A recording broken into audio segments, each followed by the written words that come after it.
ሰላም ጤና ይስጥልን ውድ የጋት ሚዲያ ቤተሰቦች እንደያላችሁበት ሀገር የሰዓት አቆጣጠር እንደምን አላችሁ እንደምን ቆያችሁ?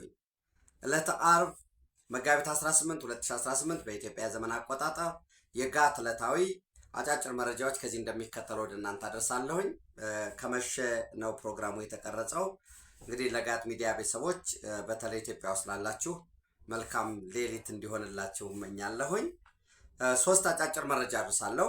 የመጀመሪያው የፌዴራል ጠቅላይ ፍርድ ቤት የህወሓት ሊቀመንበር ያው ህጋዊ እውቅና የለውም፣ ህወሓት እውቅና የተሰረዘው የሱ ሊቀመንበር ዶክተር ደብረጽዮን ገብረ ሚካኤል የትግራይ ጊዜያዊ አስተዳደር የኢኮኖሚ ዘርፍ ሆነው የሚሰሩት በተለይ የዚህ የላዕላዊ ኮሚቴ የሚባለው የስትራቴጂክ አመራር ብሎ ራሱን የሰየመው የትግራይ ኮማንድ ፖስት አመራር ወይም ስትራቴጂክ ሊደርሺፕ በዛ ውስጥ የኢኮኖሚ ዘርፉን የሚመሩ ከህወሓት በኩል የተወከሉት የዶክተር አብርሃም ተከስተ እንዲሁም በተመሳሳይ የአስቀድሞ ሜቴክ የነበሩት የሜጀር ጀነራል ክንፈ ዳኛውን እና ሌሎችንም የ12 የኤፈርት የትግራይ መልሶ መቋቋም የልማት ድርጅት በእነዚህ ቦርድ አባላት ላይ ተጥሎ የነበረውን እግድ አንስቷል። እነዚህ ግለሰቦች የኤፈርት ቦርድ አባላት ሆነው የተመረጡበትን ምርጫ እና እነሱ አባል ከሆኑ በኋላ ቦርዱ በወሰናቸው ውሳኔዎች ላይ በፍርድ ቤት ተጥሎ የነበረውን እገዳ በማንሳት መዝገቡ እንዲዘጋ መወሰኑን ኩባንያው ኤፈርት ዛሬ አሰራጭቷል። በተመሳሳይ ፍርድ ቤቱ ባለፈው ዓመት አጋማሽ ላይ በአመራሮች ላይ የተጣለውን እግድ ያነሳው ይግባኝ ባዮች እነ ዶክተር ደብረጽዮን እነ አብርሃም ተከስተ እና ሜጀር ጀነራል ክንፈ ዳኛውን ጨምሮ ሌሎች 9 ግለሰቦች ያቀረቡትን አቤቱታ ከመረመረ በኋላ ነው። የትግራይ ክልል ጠቅላይ ፍርድ ቤት ግለሰቦቹ ህጋዊ እውቅና ባለው የፍትህ ምክር ቤት የተመረጡ መሆናቸውን ጠቅሶ ያቀረቡትን አቤቱታ ተቀብሎ ከአሁን ቀደም እግዱን አንስቶላቸው ነበር። በኋላ ላይ ነው እንግዲህ አቤቱታ ያቀረቡት ቴዎድሮስ አጎስ በእነሱ የተነሳ ነው። እንግዲህ ከዚህም ባለፈ በነገራችን ላይ እንግዲህ ዛሬ ምሽት ላይ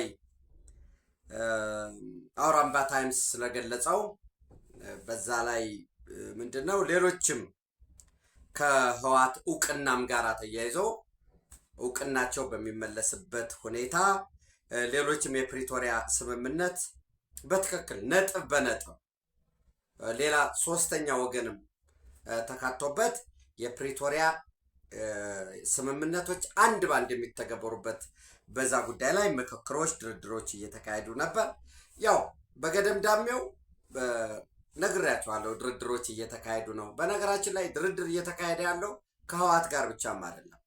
የፌስ ቱ ፌስ የቀጥታ ውይይት አይደረግ እንጂ ከኤርትራም ጋር ድርድር እየተካሄደ ነው። ጀስት ይህንን በዚሁ አጋጣሚ እንድትይዙት እና በዚህ ድርድር በህወሓት በኩል ፍቃደኞች ናቸው። የማመቻቸት ስራ እየሰራ ያለው ደግሞ አባሉም የድርድሩም አካል ስለሆነ በዛው አማኑኤል አሰፋ ለምሳሌ የትግራይ ጊዜያዊ አስተዳደር ምክትል ፕሬዚደንት ነው። ሌተናል ጀነራል ታደሰ ወረደ ቲዲኤፍን ወይም ታጣቂውን ወክሎ የመጣ ነው። በተመሳሳይ ጀነራል ፍስሐ ኪዳኑ የትግራይ ጸጥታ ቢሮ አዛዥ ከሌተናል ጀነራል ታደሰ ወረደ ጋር ከሱ ጎን የተሰለፈ ነው። አዳዲስ አስተላለፎች እየመጡ ነው ብያቸዋለሁ። በቅርቡ በተለይ የጊዜያዊ አስተዳደሩ የስልጣን ዘመን ማብቃቱን ተከትሎ ከዛ በኋላስ ምን መደረግ አለበት በሚለው ጉዳይ ላይ አንደኛው ክንፍ ከሻዕቢያ ጋር ሆነን ከጽንፈኛው ፋኖ ጋር ሆነን ከኦነግ ሸኔ ጋር ሆነን የሱዳን አልቡርሃን አለ፣ የኤርትራ መንግስት በዋነኝነት ይደግፈናል፣ የሌሎችም የወቅታዊ የቀጠናዊ የዓለም አቀፋዊ ሁኔታዊ ኃይል አስተላለፍ ለኛ የሚመቸን ነው። በዚህ ምክንያት ጽምዶ ወይንም ከግብጽም የምናገኘው ቃል የተገባልን ድጋፍ ስላለ ይህንን አስተባብረን በቁጥር 215 ይላሉ፣ አንዳንድ ጊዜ 180 ይሆናል፣ 150 ይሆናል። ብቻ ይህንን ኃይል አስተባብረን በጦርነት የትግራይን ህዝብ እጣ ፋንታ ለአንዴና ለመጨረሻ ጊዜ መወሰን አለብን። ለዛ ነው በተደጋጋሚ የትግራይ ጊዜያዊ አስተዳደር ምክትል ፕሬዚዳንት የሆነው አቶ አማኑኤል አሰፋ እሱ ላይ ስለተቀመጠ ነው። አሁን አማኑኤል ለምን ሌሎች አይናገሩትም የሚለውን ማሰብ የሚጠበቅበት እሱ ራሱ ነው። ለምንድን ነው የትግራይ ህዝብ እንዲገፋ እየተደረገ ነው? ከፌዴራል ስርዓቱ እንዲወጣ እየተደረገ ነው። ሌላ አይደለም። ለአንዴና ለመጨረሻ ጊዜ እንገንጠል፣ የመገንጠል ወይም ከፌዴራል ስርዓቱ የመውጣት አገር የመሆን ትጥቅ ትግል ማድረግ አለብን የሚል ማዮፒክ የሆነ ሶሪ ዳፍንታም የሆነ አርቆ ማሰብ የማይችል በራሱ ወገን አገኘዋለሁ የሚለውን ስኬት ብቻ የሚቆጥር እንጂ ሌላኛው ወገንስ ምን አይነት የኃይል አሰላለፍ ሁኔታ አለው? ዘመኑ ስታዩት አሁን ያለንበት ዘመን የመበታተን ነው ወይ የመሰባሰብ ነው? ሰብሰብ የማድረግ ጠቅለል የማድረግ እንጂ ነበረ የሆነ ዘመን ላይ ለምሳሌ ቀዝቃዛው የኮልድ ወር የሚባለው የቀዝቃዛው ጦርነት ወቅት በአንዱ በኩል ዩኤስኤስአር የሚመራው በሌላ በኩል ደግሞ የምዕራብ ዊንጉ አሜሪካ የምትመራው በዛ ወቅት የነበረው ሶሻሊስት ነኝ ላለ ሁሉ ድጋፍ የሚደረግበት የለም። ሶሻሊስቶችን የሚፋለም ኃይል ነው ለሚባለው ደግሞ ካፒታሊስት ነኝ ለሚለው ድጋፍ የሚደረግበት ያስራት ነበር። በ19ኛው ክፍለ ዘመን ነው በ20ኛው ክፍለ ዘመን መባቻ 1920 30 በዛ ዘመንም እንዲሁ የመሰባሰብ ዘመን ነው የነበረው። ሶሻሊዝም እየተባለ አገራት ይሰባሰቡ የነበሩበት ኦፍኮርስ ኮልድ ዋር ላይም በተወሰነ መልኩ የአረብ ሶሻሊዝም ተቀንቅኖ በኋላ ተበታተነ እንጂ ግብፅና ሶሪያ አንድ የሆኑበት ለአንድ ዓመትም ቢሆን የመን ደቡብ የመኑና ሰሜን የመኑ አንድ የሆኑበት እንደዚህ አይነት አካሄዶች ነበሩ። ዞሮ መገንጠል አለብን፣ መዋጋት አለብን፣ የፌዴራል መንግስቱ ደክሟል ወዘተረፈ የሚል ትንተና ያለው ኃይል አለ። በሌላ በኩል ደግሞ በህወሓት በኩል ያሉት እነ አማኑኤል አሰፋም በራሱ ሳይቀር ኦፍኮርስ አንድ የሆነ ውይይትም ተደርጎ ነበረ ራሱ አማኑኤል አሰፋ የተሳተፈበት ዶክተር ደብረጽዮን ገብረ ሚካኤል ራሱ ዶክተር አብርሃም ተከስተ እና ፈትለወርቅ ገብረ እግዚአብሔር ሞንጆሪኖ ሳንረሳ ግን ሰንአፈ ላይ ህወሓት የማስተባበሪያ ጽሕፈት ቤት መክፈቱ ሳንዘነጋ ያው ግመሌንም አስራለሁ አላህንም አምናለሁ በሚል እንደራደራለንም ውጊያውንም ደግሞ አብረን ከጽምዶ ጋር ነን የሚለውንም ያው ሁለቱን መንገድ እያጣቀሱ መጓዛቸው እንደተጠበቀ ሆኖ ለድርድር የአውሮፓ ህብረት ቋሚ ልዑክን ጨምሮ የአውሮፓ ሀገራት አምባሳደሮች ኢትዮጵያ ውስጥ ያሉት እነሱ የተሳተፉበት ያው እንግዲህ የአውሮፓ ሀገራት ካልኳችሁ የዛ የአውሮፓ ሀገራት ደግሞ አስተባባሪ በመሆን ከፍተኛ ሚና ከሚጫወቱ ሀገራት ውስጥ የአንዱ አምባሳደር በዋነኝነት አስተባባሪ የሆነበት ውይይቶች ተካሂደዋል። በዛ ውይይት ስምረት የጊዜያዊ የፕሪቶሪያ ስምምነት ከፈረሙት አንዱ እነ ሌተናል ጀነራል ጻድቃንን እነ አቶ ጌታቸው ረዳን እነ ኢንጂነር አብርሃ ሰፋን ሌሎችን የተፎካካሪ ፓርቲ በትግራይ ውስጥ የሚንቀሳቀሱ ፓርቲ አባላትን የቲዲኤፍ አመራሮችን የጊዜያዊ አስተዳደር ውስጥ ያሉትን እና ህወሓትን አናግሯቸዋል። ሆፕፉሊ ያንዳንድ ጉዳዮች አሉ። ይህ ትምምን የሚባለው ለምሳሌ ከተወያዩበት አንዱ የተሰረዘው የህወሓት እውቅና ይመለስ፣ እንደ አዲስ ፓርቲ መሆኑ ቀርቶ 50+ ዓመት አስቆጥረናል፣ 51 ዓመታችን ነው፣ ይሄ ይቀጥል። ከኮንቴስትድ ኤሪያ ጋር የተነሳለ፣ ከምርጫ ጋር የተነሳለ፣ ከምክክር ጋር ከዲዲአር ጋር ዞሮ የፕሪቶሪያ ስምምነት መተግበር ባለበት ሁኔታ ነገር ግን አሁን ከመተማመንም ባለፈ ሁለቱ ፓርቲዎች ከመተማመን ባለፈ ቬሪፊኬሽን አለው። በነገራችን ላይ የፕሪቶሪያ ስምምነትም ገለልተኛ ታዛቢ ይቀመጣልናል። በዛ መሰረት የኢትዮጵያ መከላከያ ሰራዊትም ወደሚገባበት ዞሮ የፕሪቶሪያ ስምምነት ከተፈጸመ ሌላ ነገር የለም። ኮንስቲቱሽናል አሬንጅመንቱ ወይም የኢትዮጵያ ህገ መንግስት የሚመለስበት በቀጣይ 6 ወር ግን በሚራዘመው 6 ወር ግን ምርጫ የሚካሄድበት በዛ ስምምነት ለማድረግ የመጨረሻ መግባባት ላይ ተደርሷል። የቀረው የፌስ ቱ ፌስ ውይይት እና ሰም ሶርት ኦፍ በአዲስ በተሐድሶ መንፈስ ወደ ስራ ገብተናል የሚለው እንግዲህ ለዛ የዚህ አካል የሆነ ለምሳሌ ፌዴራል መንግስት ተጨማሪ በሉት በነገራችን ላይ የድጎማ በጀት ተጨማሪ ነው የሰጠው ማለት እኔ አንዳንድ ሰዎች የፌዴራሊዝሙን የኢትዮጵያን የፌዴራሊዝም ጽንሰ ሀሳብ በደንብ ካለመረዳት የተነሳ የትግራይ ክልል የመንግስት ሰራተኛ ደሞዝ የፌዴራል መንግስት የያዘም ይመስለዋል። እንደዛ የሚባል ነገር የለም። የሶማሌ ክልልም የክልሉን ሰራተኞች ደሞዝ የሚከፍለው የክልሉ መንግስት ነው። የአማራ ክልልም የክልሉን ደሞዝ የሚከፍለው የክልሉ መንግስት ነው። ለፌዴራል ተቋማት ለምሳሌ አማራ ክልልን እንሂድ። ዩኒቨርሲቲዎች አሉ። የዩኒቨርሲቲዎችን ደሞዝ የሚከፍለው የፌዴራል መንግስት ነው። የክልል መምህራን ኮሌጅ፣ የጤና ኮሌጆች ወዘተረፈ ክልሉ ነው የሚከፍለው። ኤርፖርቶች አሉ፣ ግድቦች አሉ፣ የኤሌክትሪክ ማመንጫ፣ የቴሌኮሙኒኬሽን ወዘተረፈ የፌዴራል ተቋማት የፌዴራል ደሞዝን ይከፍላሉ። በተመሳሳይ ለምሳሌ ትግራይ ክልል ራያ ዩኒቨርሲቲ አለ፣ አዲግራት ዩኒቨርሲቲ አለ፣ አክሱም ዩኒቨርሲቲ አለ፣ መቀሌ ዩኒቨርሲቲ አለ። ለነዚህ ዩኒቨርሲቲዎች ደሞዝ የሚከፍለው የፌዴራል መንግስት ነው። ባንኮችን ያው ንግድ ባንክ ስለሆነ ያው ራሱ ንግድ ባንክ ነው፣ ፌዴራል ነው፣ ይከፍላል። ሌሎችም ተቋማት ይከፍላሉ። የክልሉን ግን የጤና ተቋማት ሰራተኞች የጤና ኤክስቴንሽንን ጨምሮ ለምሳሌ የአይደር ሪፈራል ሆስፒታል ደሞዝ ቢከፍለው የፌዴራል መንግስት ነው፣ በመቀሌ ዩኒቨርሲቲ ውስጥ ስላለ።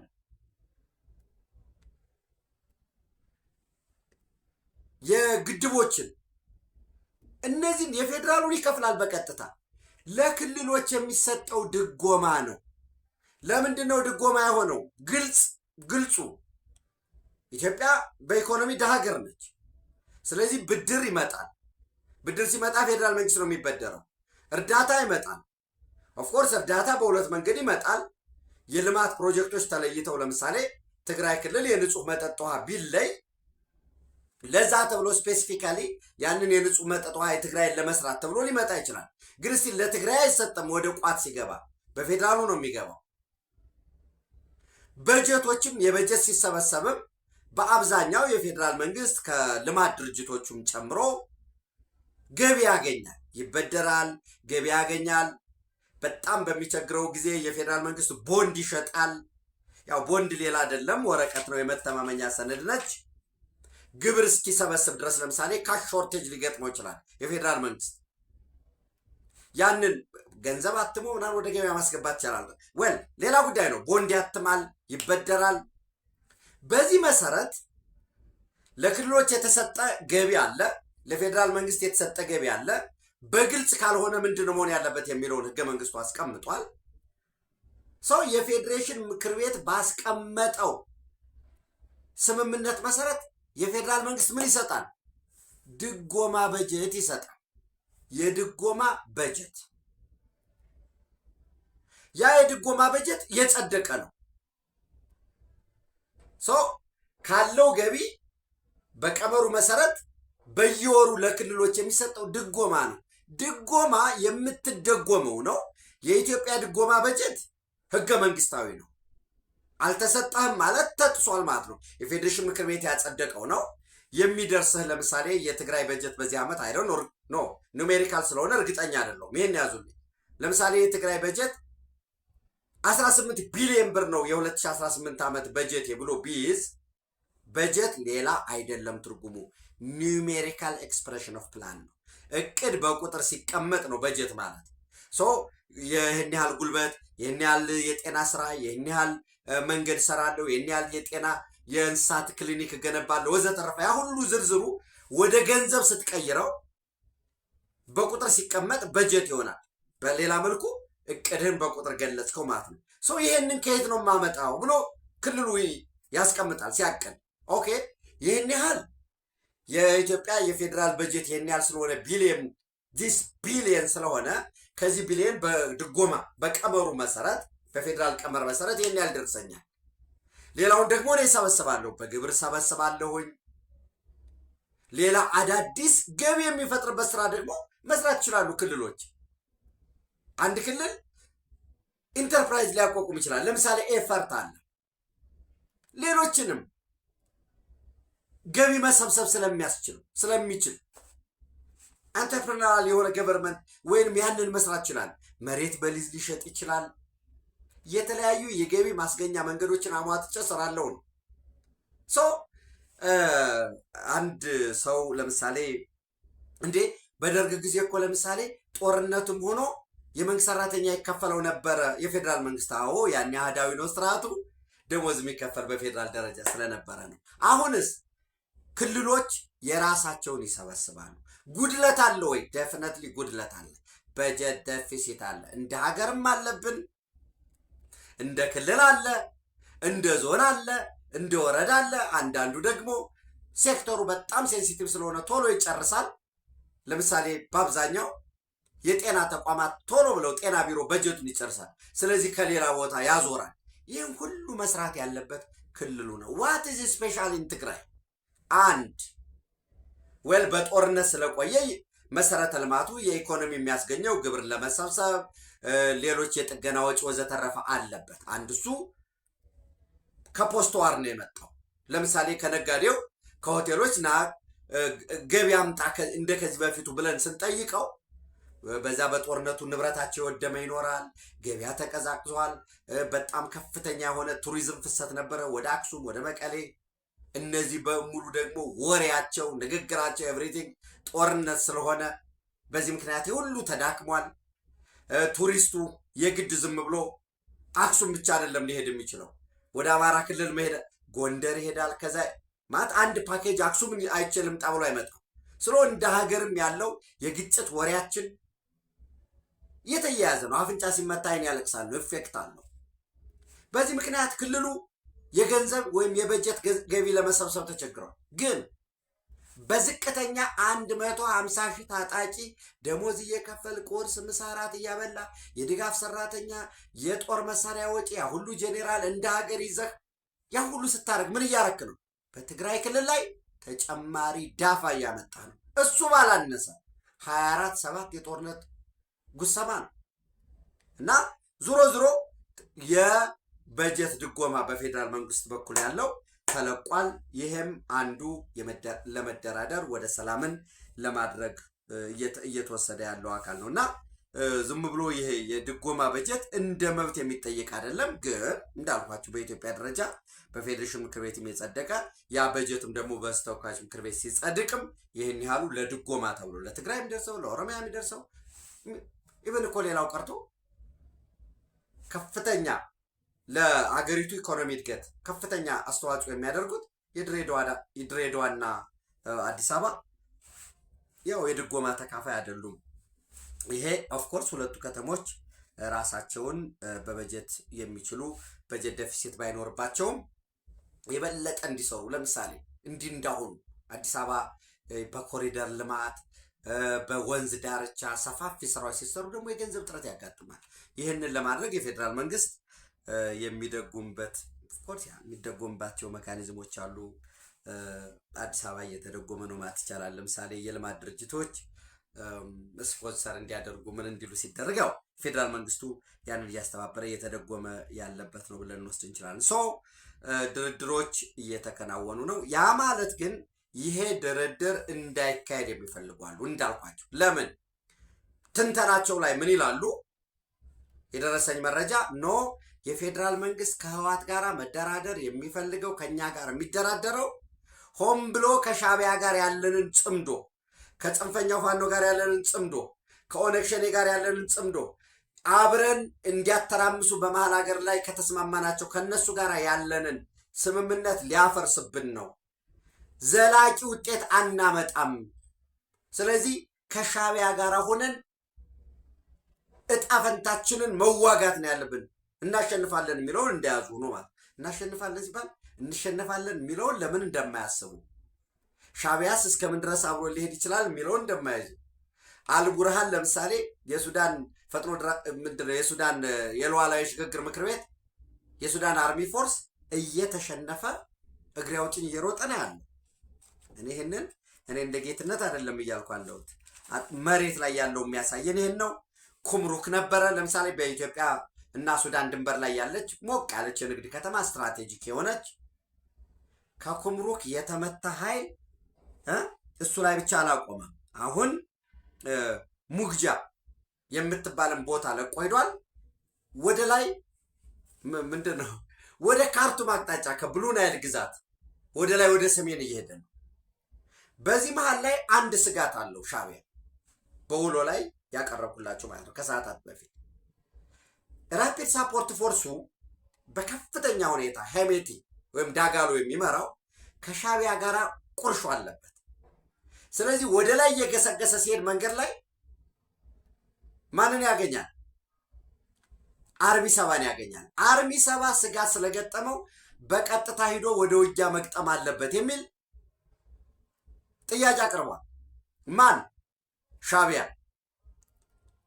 ከሸረሪና ከኢትዮጵያና ሱዳን ድንበር በበረከት ትይዩ በሁመራ ትይዩ ካለችው ከሸረሪና ወጥቶ ወደ ሙግጃ ወደምትባለው ከፍተኛ ውጊያ ወደ ነበረበት አሁን ራፒድ ሳፖርት ፎርስ ወደ ተቆጣጠራት መሄድ አለበት። ኦፍ ኮርስ ከዛም ወደ ላይ ዳማዚን የሚባለው አለ ከፍተኛ ውጊያ ይደረጋል የሚባለው እዛ ነው። ከዛ በኋላ አለቅ ያው ላንድ ክሩዘር ዋር ነው አካባቢው ፕሌን ስለሆነ የሆነ ቦታ ላይ ለመከላከል ለምሳሌ ሙግጃን ሲይዝ ከፍተኛ የሆነ ተተኳሽ ተሽከርካሪዎች ነዳጅ ዘይት በበቂ ሁኔታ አግኝቻለሁ እያለ ነው። ያው ይህን ዓለም አቀፉም እያረጋገጠው ስለሆነ ማለት ነው። ሻዕቢያ የራሱ ስጋት አለ። ነገር ግን ከዚህ ከሻዕቢያ ጋር ሊያጋጨን ነው ብለው ሲያስቡ ሻዕቢያም እኮ ሂሳብ እየሰራ ነው ማለት በፖለቲካ 100% ሰርቴን ነው አንድ ጉዳይ ባይባልም ሻዕቢያ በፍጹም ህወሓት ወልቃይት ጠገዴ ሰቲት ሁመራን እንዲይዙ አይፈልግም። የሱዳን መውጫ የሚያገኝ ከሆነ ራሱን በትጥቅም በስንቅም አደራጅቶ ለፌዴራል መንግስቱ ብቻም ሳይሆን ስጋት የሚሆነው ለእኔም ስጋት ይሆነኛል ብሎ ያስባል። የተሰነደ በደል አለ። የትግራይ ጄኖሳይድ ዎች የሚባለው የትግራይ ጄኖሳይድ ኮሚሽን 73-74% ጄኖሳይድ የተፈጸመ በሻዕቢያ ነው ብሎ እሱን አስቀምጧል። ነገር ግን ከጋዜጠኞች ከዶክመንተሪ ለምሳሌ ከትግራይ ቴሌቪዥንም ከድምፅ ወያኔም ያንን በተመለከተ የተሰራ ዘገባ ካለ ቪዲዮዎች ካሉ የድምፅ ቅጅ በሙሉ እንዲደመሰስ አንዱ የተስማሙበት ነው። ግን ጥናቱ እኮ ሌላም ቦታም ተበትኗል። ተጠያቂነት መስፈን አለበት እያሉ ነው ሂውማን ራይትስ ዎችን ጨምሮ። የሻዕቢያ መጠየቅ መቻል አለበት። ኦፍኮርስ በፌዴራል መንግስት በኩልም ያጠፉት መጠየቅ አለበት የሚሉትን ዘገባውን እሱንም ሳንረሳ ማለት ነው። የለም ብለው ስምምነቱን እነ ዶክተር ደብረጽዮንን ለመጫን ይችላሉ ወይ? የሰባት ነጋን ዳይናስቲ ያንን ቤተሰብ ፈትለወርቅን መጫን ይችላሉ ወይ? ዶክተር አብርሃም ተከስተን የተስማሙ ስለሆነ እነሱን መጫን ይችላሉ ወይ? ምናልባት አማኑኤልን መጫን ይችሉ ይሆናል። በተመሳሳይ የዚህ ስምምነት ዋነኛ በድርድሩ ውስጥ ፍላጎት ያላቸው ለምሳሌ ጀነራል ፍስሐ ኪዳኑ እነሱን መጫን ይችላል። አብረን የምናየው ነው የሚሆነው። ነገር ግን ጀነራል ኃይለ ሥላሴ ግርማይ ወዲም በይተይ አሁን የዚህ የላዕላዋይ የሚሊተሪ ላዕላዋይ አዛዥ ሰራዊት ወይ ሚሊተሪ ኮማንድ ውስጥ የሰራዊት መሪ ተብሎ የተቀመጠ ነው። እሱ ይቀየራል የሚል መረጃዎች አሉ። ከዚህ በፊት ወደ እናንተ አድርሻቸዋለሁኝ። ብርጋዴር ጀነራል ኃይለ ሥላሴ ግርማይ ወዲም በይተይ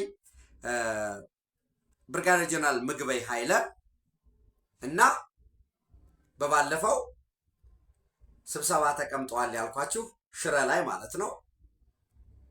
ይህንን በዋነኝነት ስምምነት ልታደርጉ ነው፣ ይሄ ትክክል መሆን የለበትም ተቀባይነት የለውም በሚል አክሱም ላይም ለምሳሌ እነ ብርጋዴር ጀነራል ኢዮብ ፍስሐዬ ወይም ሃሊባይ እነ ጀነራል አምዶም ገብርሄር ብርሃነ አወል ሰሊያ እነዚህ የሚባሉት በዚህ በህዋት በኩል ደግሞ ጀነራል ኃይለ ሥላሴ ግርማይ ወዲም በይተይ ጀነራል ምግበይ ኃይለ እና ጀነራል አብርሃ ተስፋይ ጀነራል ህንፃ ወልደ ጊዮርጊስ እንደዚህ የተሰበሰቡ ናቸው። ከነዚህ ውስጥ መርጦ የቀድሞው የብሔራዊ ደህንነት ሹም ይህንን ድርድር ለማቋረጥ እየተሯሯጠ ነው ያለው አቶ ጌታቸው አሰፋ። በሱ ውስጥ ብርጋዴር ጀነራል ምግበይ ኃይለ፣ ብርጋዴር ጀነራል ኃይለ ሥላሴ ግርማይ፣ ብርጋዴር ጀነራል ብርሃነ ነጋሽ፣ ጀነራል ዮሐንስ ወልደ ጊዮርጊስ እና ይሄ ህንፃ የሚባለው ማን ነው? ህንፃ ወልደ ጊዮርጊስ የሚባል ያ ወደ ኋላ ልመለስ ማለት ነው። ጀነራል ህንፃ ወልደ ጊዮርጊስ እና እነዚህን አስተባብሮ የለም የመጨረሻ ያለን አማራጭ መዋጋት ነው በሚል ድርድሩን ለማደናቀፍ እየተሞከረ ነው ያለው። ይህን ድርድር ማደናቀፍ ግን እነዚህ ኃይሎች ማሰብ ያለባቸው በራሳቸውም ላይ ማዕቀብ የሚጣልባቸው ለከፋ ቀውስ ውስጥ የሚዳረጋቸው ነው የሚሆነው። በኢትዮጵያ መንግስት በኩል ያለው ደጋግሜ ብያቸዋለሁኝ፣ ማንም በኢትዮጵያ መንግስት ወይም በኢትዮጵያ ሰራዊት ፊት የሚቆም የለም። ምናልባት ብዙ ጊዜ እንደምንለው ሰራዊቱ ዋጋ ይከፍላል፣ ግን አንዳንድ ጊዜ ደግሞ እታች አለው በሳቦታጅም በአቅመም ችግር ያለው የፖለቲካ አመራሩ ችግር ሊኖርበት ይችል ይሆናል። ከዛ ውጭ ግን የትኛውም ቦታ፣ የትኛው ወረዳ፣ የትኛውም ዞን ከኢትዮጵያ መከላከያ ሰራዊት ጋር ፊት ለፊት ተዋግቶ ድል ያስመዘገበ ጽንፈኛም የለም። ሸኔም አልቻለም፣ ህዋትም አልቻለም። ይሄ ሳቦታጁ ምናምን እንደተጠበቀ ሆኖ ለምሳሌ በዛሬው ዕለት ምስራቅ በለሳ ጣይመን የሚባል ቀበሌ ላይ የሚሰለጥን ጽንፈኛ ሆኗል። ከነሱ ለነሱ ከህዋት የተላከ አልመዳ የሰራው ጨርቅ ዛሬ ሲከፋፈሉ ውለዋል። የምታውቁትም የወልቃይት ጉዳይ አሳሰበን፣ የራያ ጉዳይ አሳሰበን፣ ህዋት ህጋዊ እውቅና እንድታገኝ ሆነ። በዋነኝነት ይህ ጽንፈኛ ፋኖ ሻቢያ ነው ባለቤቱ። ሻቢያ ከህዋት ጋር ህብረት ሲመሰርት ነው እንደ አብረው ወደ ትብብር እንዲመጡ ያደረጋቸው የሻቢያ ፍላጎት ሰው። ነገ ለምሳሌ ህዋት ወደ ሰላም ስምምነት ቢመጣ ሻቢያ ምንድን ነው የሚያደርገው? ይህን ጽንፈኛውን ፋኖ ተጠቅመው በህዋት ላይ ወደ ጦርነት እንዲገባ ሳቦታጅ እንዲያደርግ፣ ምናልባት ምን ሊሆን ይችላል ነገ ወደ ትግራይ የሚሄዱ የምግብ የሸቀጣሸቀጥ የነዳጅ ምናምን እንደዚህ ፋኖ አስቆመ፣ ከለከለ፣ የራያ ጉዳይ የሞታችን ጉዳይ ነው የሚል የነምሬን ትሰማላችሁ። አሁን እኮ እነምሬ ከአርሚ 24 ጋር አብረው ነው ያሉ። የሚውሉባቸውን የሚያድሩባቸውን ቦታዎች ሁሉ ነግሬያቸዋለሁ። ለምሳሌ አላማጣ ብትሄዱ የት ነው ውለው የሚያድሩ ቦታቸውን ማረጋገጥ ነው የሚጠበቅባችሁ። ለምሳሌ ይትባረክ ሆቴል፣ ቤት አብርሃም፣ ናርዲ ሆቴል፣ ጃራ ሆቴል፣ ኢትዮጵያ ሆቴል፣ ጽጌ ሽሮ ቤት እዛ ያሉ አላማጣ ያሉ ይሰሙኛል። መረጃውን ከዛ ስለሚመጣ ዛሬ ከነሱ ጋር ነው ያሉት። ኦራል ተቀብለው ነዳጅ የሚቀዱ ሙሉ ስንቅ፣ ትጥቅ፣ ሕክምና ሁሉ የሚያገኙት። ነገ ግን ህዋት ተደራደረ ከፌዴራል መንግስቱ ጋር ወደ ሰላም የሰላምን አማራጭ ከተላለሁ ካለ ይሄው ተካድን፣ ክደት ተፈጸመብን፣ ራያ ተላልፎ ሊሰጥ ነው፣ ወልቃይት እንዲህ ሊሆን ነው የሚል ጩኸት በነገራችን ላይ ከጽንፈኛው ፋኖ ብቻም አይደለም፣ ጭንቅላቱን እና አስተሳሰቡን በሙሉ ለጽንፈኞች ካከራየው አመራር የፖለቲካ አመራር ጭምር የሚመጣ ነው። ይህ ትክክል አይደለም፣ ለምን እንዲሆነ ይላል የሚል ይመጣል። ዛሬ እኮ ዲፕ ያደረገው ማለት ነው። ዝሮ ዝሮ ለነገ ለታሪክ ምስክር ነው ይሄንን ወደ እናንተ ያመጣሁት። ለምሳሌ ዛሬ ሀብቴ ወልዴ ሂዝ ጀስት ፍሮም ጎንደር ታገልኩኝ ወልቃይት እንዲመለስ እንዲያደረግ ወዘተረፈ ሲል የነበረ ሰው ነው። ቢያንስ እሱን እንደዚያ ብለው የሚያጨበጭቡለት ፊሽካ የሚነፉለት ሰዎች አሉ። ዛሬ ሀብቴ ወልዴ ትእዛዝ ተቀብለናል። ትእዛዝ የተቀበለ ከማን ነው? ከነ ተፈራ። ተፈራ የት ነው ያለው ዛሬ? አክሱም። ምን እያደረጉ ነግሬያቸዋለሁኝ። እንግዲህ ወደኋላ መመለስ ነው። 8 ሰዓት ምናምን ላይ አፕሎድ ያደረኩት ፕሮግራም ላይ ከፋሲካ በኋላ ጦርነት እንጀምር፣ ከዛ ወዲህ ጦርነት ይጀመር፣ ክረምት ላይ እንዋጋ የሚል ዝርዝር ክርክር አለባቸው በመካከላቸው። ሻቢያ በወልቃይት ጠገዴ ሰቲት ሁመራ በኩል ጦርነት መክፈት አትችሉም ብሏቸዋል። ነገር ግን ምን ብያቸው ነበር? ህዋት በጠገዴ በኩል ጦርነት የመክፈት እቅድ አለው። ለዛ የሚረዳ አሁን ከሰዓት የደረሰኝ አስተማማኝ መረጃ ምንድን ነው የሚለው? ከህዋት ጋር ተጣምሮ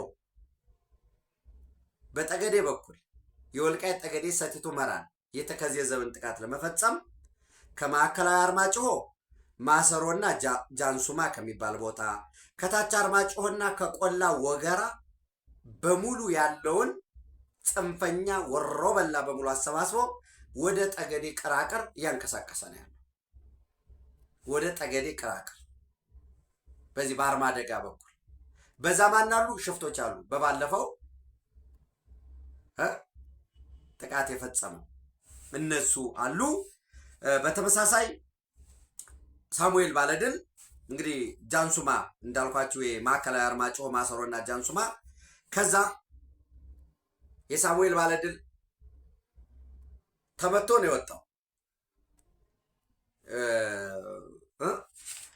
ከአለፋ ከአለፋ ተመቶ ያው ሙትና ቁስለኛ ሆነ። አሁን የሞቱትም የኛ ወንድሞች ናቸው። ጉዳት ቢያደርሱም በራሳቸው በኢትዮጵያ ሀገር ነው። ኢዲየት ስለሆኑ ጭንቅላታቸውን ስላከራዩ ከዛ ለምሳሌ ካለፋ ወጥተው ምንድን ያለ እኛ አልተሸነፍንም፣ ተሸንፈን አይደለም። በዛ ያለም ምን ብያቸዋለሁ? ወደ 90 ገደማ የሚሆን የህወሓት ታጣቂም እናንተ እየተዋጋቸው አይደለም እኛን ነው ያስገደላችሁን ያላችሁ ብሎ ወጡ ይሄዳል። ወደ እንግዲህ ወደ ሸሬና ነው የሚሄደው ማለት ነው፣ ወደ ሱዳን ድንበር ላይ በዚህ በቋራ በኩል አድርጎና ምንድነው ሳሙኤል ባለድል ያለ ተልኮ ተሰጥቶናል፣ በጋራ ተቀናጅተን መዋጋት ስላለብን በጠገዴና በቅራቅር በኩል አቅንተን ከተማ ንጉስ የምትባለዋን መቆጣጠር አለብን ብሎ ትእዛዝ ሰጥቷቸዋል። ከተማ ንጉስ እንግዲህ የጠገዴ ቅራቅር አንድ ከተማ እና ይሄ ተለላኪ ኃይል ነው። ይሄንን አምርሮ መታገል ወሳኝነት አለው የምንለው ለዛ ነው። ዞሮ ዞሮ እንግዲህ ከሰሞኑ በዚህ በቀጣይ ቀናት በጠገዴ በኩል ጥቃት ይፈጸማል። አስቀድሜ ነግሬያቸዋለሁ። እንግዲህ ደግሞ ጥቃት ሲፈጸም ጥቃት ተፈጸመ የሚለውን ይህንን ተከታትሎ መረጃውን ተከታትሎ እርምጃ መውሰድ ያለበት አካል ስላለ ማለት ነው። ሆፕፉሊ ይወስዳሉ ተስፋ አደርጋለሁኝ። ወደ ሶማሊያ ወደ ጎረቤት ሶማሊያ ሲሄድ እንግዲህ በተደጋጋሚ የደቡብ ምዕራብ ሶማሊያ ሳውዝ ዌስት ሶማሊያ ክልላዊ መንግስትና በፌዴራል መንግስት መካከል ከፍተኛ መካረር አለ። በላፍታ ግሪን እና በሐሰን ሼክ መሐመድ በሚመራው ፌዴራል መንግስት ዝርዝሮቹን ያው ሳቀርብላችሁ ስለቆየው ለተከታተላቸው አዲስ አይሆንም። በዚህ መሰረት የእንግሊዝ መንግስት ዲስካሌት አድርጉ ወደ ግጭት እንዳይገባ የሚል ዛሬ ፕሬስ ምንድነው ጋዜጣዊ መግለጫ ሰጥቷል። በጣም የብሪቲሽ ኤምባሲን ሞቃዲሾ ዩኬ አርጅስ ሪስትሬንትስ አስ ቴንሽን ራይዝ ቢትዊን ፌደራል ገቨርንመንት ኤንድ ሳውዝ ዌስት ስቴት። በዛ በኤምባሲው በኩል የእንግሊዝ መንግስት ለማደራደር ጥረት እያደረገ ነው። ያው እንግሊዝ በቀጠናው ውስጥ ባሉ ሀገራት ውስጥ በማደራደር ግጭቶችን በመቀነስ የሚታወቅ ሀገር ነው እና የእንግሊዝ ኤምባሲ ይህንን ያለበት ሁኔታ አለ ማለት ነው። ፍላጎቱ ካላችሁ በደንብ በዚህ ጉዳይ ላይ በዝርዝር ለማንበብ ሳይት ልስጣችሁ። ምንድን ነው የሚለው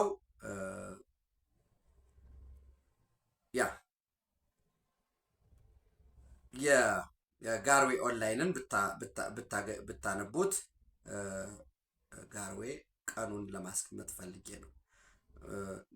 ጋርዌ ኦንላይን ምን ይላል? ኖ እሺ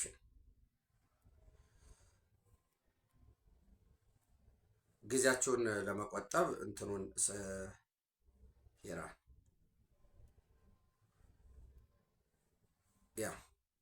እና ዞሮ ዞሮ ግጭቱን ዩኬ አርጅስ ሪስትሬንት አስ ቴንሽን ራይዝ ቢትዊን ፌደራል ገቨርንመንት ኤንድ ሳውዝ ዌስት ስቴት ብሎ ሂራን ኦንላይን ዛሬ ያወጣውን ሂራን HIIRAN ፍራይዴ ማርች 27 2026 ላይ ዲስካሌት እንዲያደርጉ ያወጣው ነገር አለ።